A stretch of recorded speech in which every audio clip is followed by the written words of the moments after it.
Os slides falam sobre o texto de Jorge Barroça, que trata sobre a questão da experiência e o saber da experiência. E parte da ideia de que pensar a educação é estabelecer essa relação entre a experiência e o sentido, a experiência do vivenciar e o sentir, o reflexo que tem sobre quem vivencia essa experiência. E aí tem alguns trechos do texto que eu acho interessantes. Ele diz assim: as palavras determinam nosso pensamento porque não pensamos com pensamentos, mas com palavras. Não pensamos a partir de uma suposta inteligência ou genialidade, mas a partir de nossas palavras.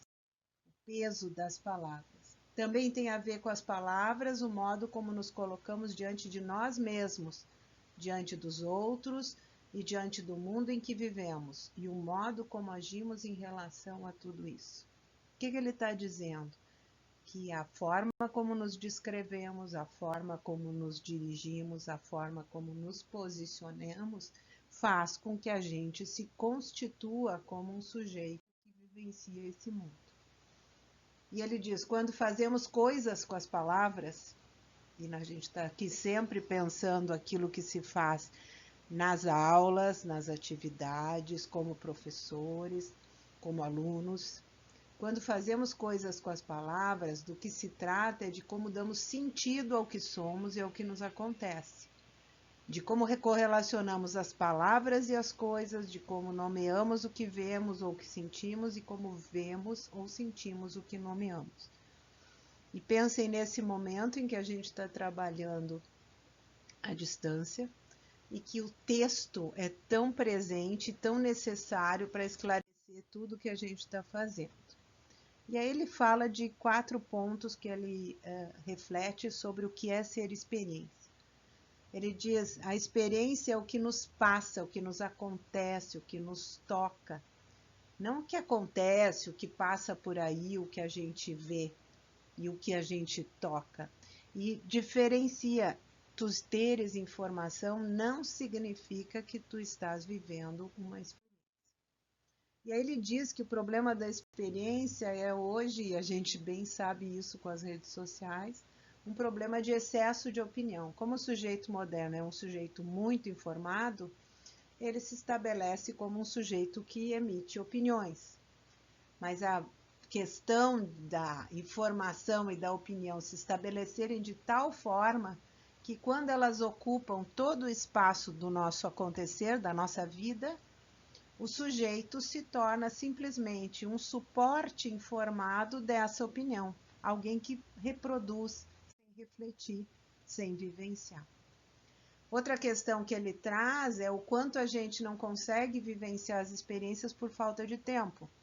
A velocidade com que acontecem os momentos, a obsessão pela novidade, a quantidade de informação que se recebe constantemente, lembrem do WhatsApp ligado, que caracterizam o mundo moderno, impedem essa conexão com os acontecimentos. Eles passam, eles impedem que a gente registre esse acontecimento, porque um está sendo constantemente substituído pelo outro.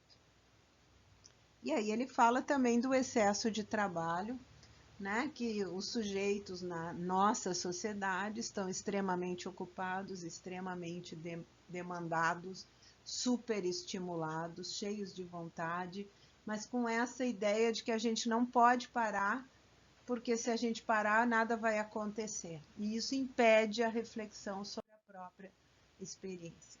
Então ele diz assim: a experiência, a possibilidade de que algo nos aconteça ou nos toque, requer um gesto de interrupção, uma parada.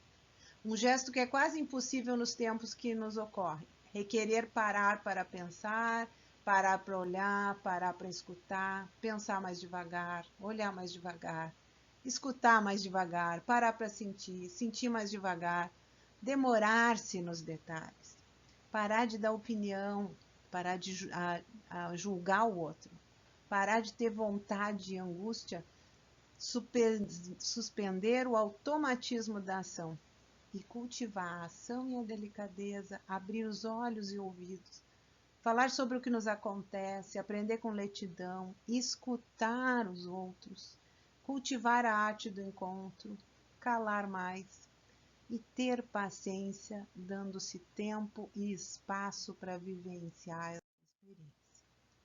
Então, pensar não só como território de passagem, a experiência, como um lugar de chegada ou como um espaço de acontecer.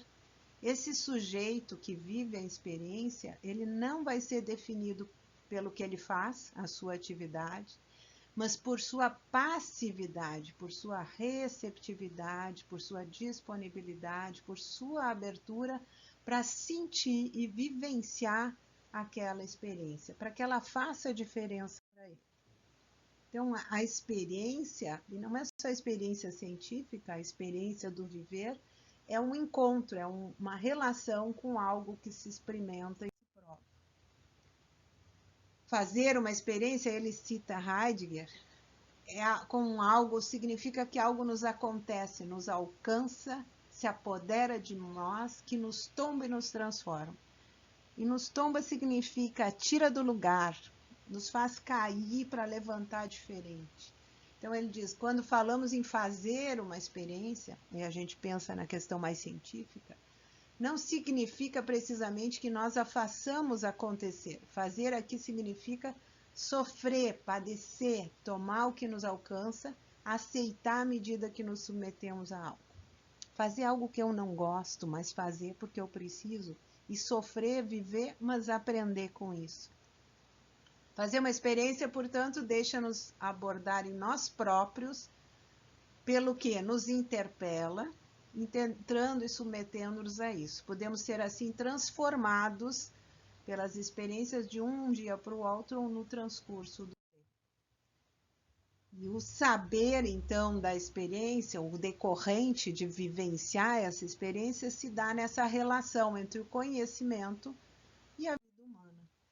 Posto que não se pode antecipar o resultado, a experiência não é o caminho até um objetivo previsto, até uma meta que se conhece de antemão, mas é uma abertura para o desconhecido, para o que não se pode antecipar, nem prever, nem pré-dizer.